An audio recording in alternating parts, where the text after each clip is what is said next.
Hello, friends, and welcome to Bible Study on Adventures in Pixie Land. It's Bible Study Mania.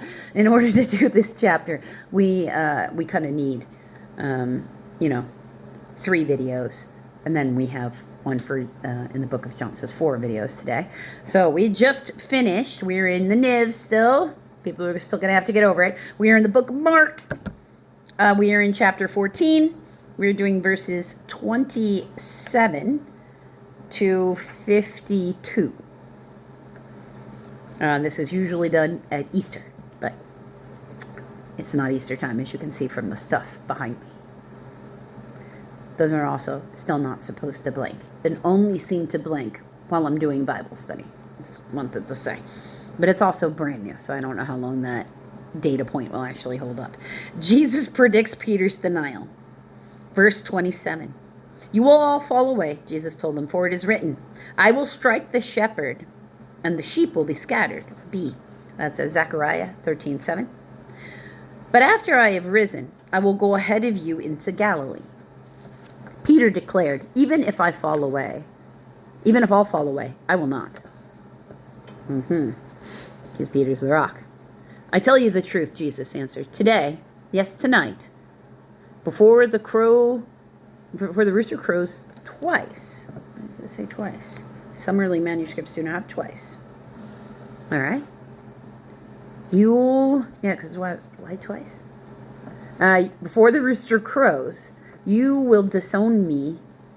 You yourself will disown me 3 times. But Peter insisted emphatically, even if I have to die with you, I will never disown you. And all the others said the same. This is because they're expecting open battle and to die swinging swords. Not to have to watch from the sidelines and do nothing while their Messiah dies. The Pharisees have a habit of killing the prophets. It's not hard to predict what they're going to try to do to anybody who is behaving like a prophet, because they always have, right? People in power want to stay in power, and they will attack those who threaten their base. That's why we have to have whistleblower laws now, to protect the whistleblowers. That's why it has to exist. Gethsemane.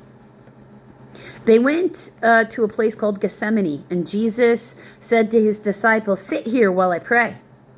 He took Peter, James, and John along with him, and began to be deeply distressed and troubled.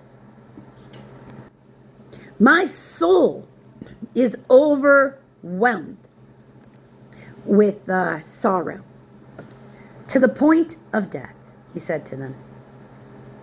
Stay here and keep watch.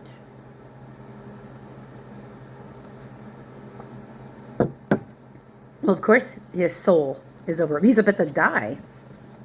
And he knows it. Going a little further, he fell to the ground and prayed that, if possible, the hour might pass from him. Abba, which they want to say is Aramaic for father. Abba, Father, he said, everything is possible for you. Take this cup from me, yet not what I will, but what you will. Then he returned to his disciples and found them sleeping. Simon, he said to Peter, are you asleep? Could you not keep watch for 1 hour? Watch and pray so that you will not fall into temptation. The spirit is willing, but the body is weak. Once more he went away and prayed the same thing. When he came back, he again found them sleeping because their eyes were heavy. They did not know what to say to him. Returning the 3rd time, he said to them, are you still sleeping and resting? Enough! The hour has come. Look, the Son of Man is betrayed into the hands of sinners.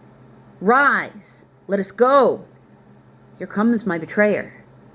So you got to imagine the head spinning. He would have been because he's the Messiah, but he has a human part. It comes from Mary.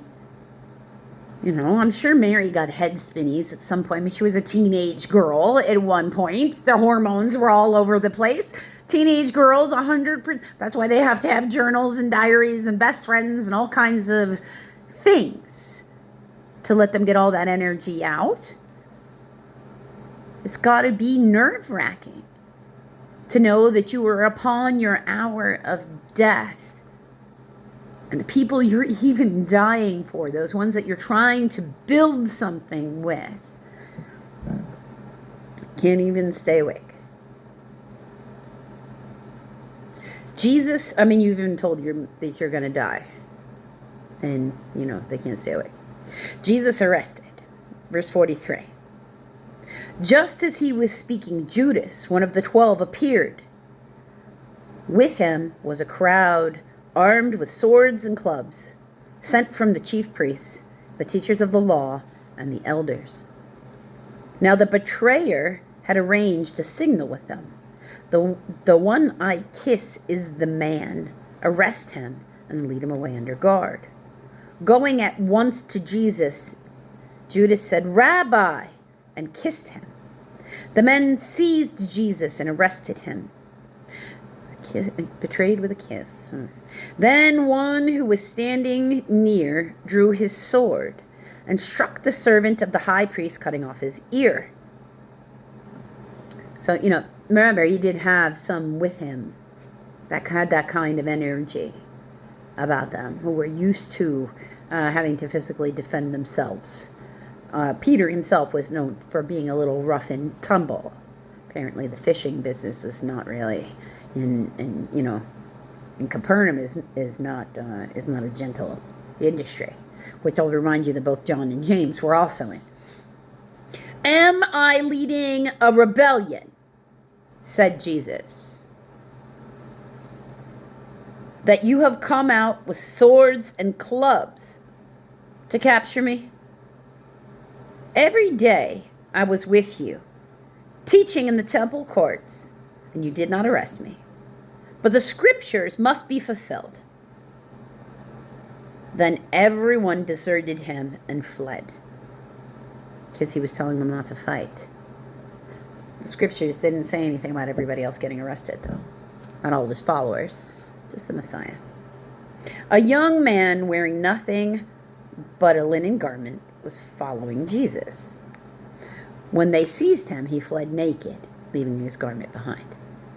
Now, there's some people who want to actually say, because it just says a young man, and, you know, maybe Mark didn't see.